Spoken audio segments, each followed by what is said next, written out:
നമസ്കാരം. Raf talks ഫുട്ബോളിലേക്ക് ഏവർക്കും സ്വാഗതം. സ്പാനിഷ് വമ്പന്മാരായ റയൽ മാഡ്രിഡിനെ സംബന്ധിച്ചിടത്തോളം കഴിഞ്ഞ സീസൺ ഒരു മികച്ച സീസണായിരുന്നു. നമുക്കറിയാം, യുവേഫ ചാമ്പ്യൻസ് ലീഗ് കിരീടം നേടാൻ അവർക്ക് കഴിഞ്ഞു. ലാലിഗ കിരീടം നേടിയത് അവർ തന്നെയാണ്. സ്പാനിഷ് സൂപ്പർ കപ്പും അവർ സ്വന്തമാക്കിയിരുന്നു. അങ്ങനെ മികച്ച ഒരു സീസണാണ് അവർക്ക് കഴിഞ്ഞിട്ടുള്ളത്. ഇനി പുതിയ ഒരു സീസണിന് വേണ്ടിയുള്ള ഒരുക്കത്തിലാണ് അവരിപ്പോൾ ഉള്ളത്. വിനീഷ്യസ് ജൂനിയറും ജൂഡ് ബെല്ലിംഗ്ഹാമും ഒക്കെ കഴിഞ്ഞ സീസണിൽ മികച്ച പ്രകടനം നടത്തി. ഇപ്പോൾ കിലിയൻ എംബപ്പയും അതുപോലെ തന്നെ എൻട്രിക്കും ടീമിനോടൊപ്പം എത്തിയിട്ടുണ്ട്. അതുകൊണ്ട് തന്നെ കൂടുതൽ ശക്തരാവുകയാണ് റയൽ മാഡ്രിഡ് ചെയ്തിട്ടുള്ളത്. റയലിൻ്റെ പ്രീ സീസണിൽ കുറച്ച് മികച്ച മത്സരങ്ങൾ നമ്മെ കാത്തിരിക്കുന്നുണ്ട്. അമേരിക്കയിൽ വെച്ചുകൊണ്ടാണ് റയൽ മാഡ്രിഡ് പ്രീ സീസൺ നടത്തുന്നത്. 3 സൗഹൃദ മത്സരങ്ങളാണ് അവിടെ വെച്ചുകൊണ്ട് റയൽ കളിക്കുന്നത്. ആദ്യ മത്സരത്തിൽ ഇറ്റാലിയൻ വമ്പന്മാരായ AC മിലാനാണ് അവരുടെ എതിരാളികൾ.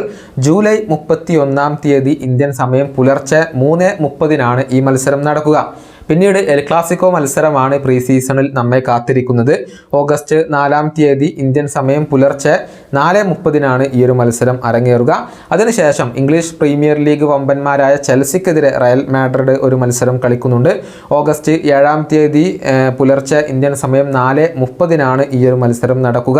ഈ മത്സരങ്ങൾക്ക് വേണ്ടി വരുന്ന ജൂലൈ 28 തീയതിയാണ് അമേരിക്കയിലേക്ക് റയൽ പറക്കുക.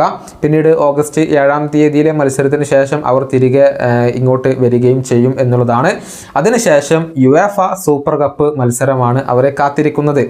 യുവേഫ ചാമ്പ്യൻസ് ലീഗ് ജേതാക്കളായ റയലിൻ്റെ എതിരാളികൾ യൂറോപ്പ ലീഗ് ജേതാക്കളായ അറ്റ്ലാന്റയാണ്. ഓഗസ്റ്റ് 15 തീയതി അർദ്ധരാത്രി ഇന്ത്യൻ സമയം 12:30 ആ ഒരു മത്സരം അരങ്ങേറുക. പോളണ്ടിൽ വെച്ചുകൊണ്ടാണ് ആ മത്സരം നടക്കുക. ആ ഒരു കിരീടം ലക്ഷ്യം വെച്ചുകൊണ്ടാണ് റയൽ മാഡ്രിഡ് കളിക്കുക എന്ന കാര്യത്തിൽ സംശയങ്ങൾ ഒന്നുമില്ല. കിരീട നേട്ടത്തോടു കൂടി ഈ ഒരു സീസൺ ആരംഭിക്കുക എന്നാണ് അവരുടെ ലക്ഷ്യം.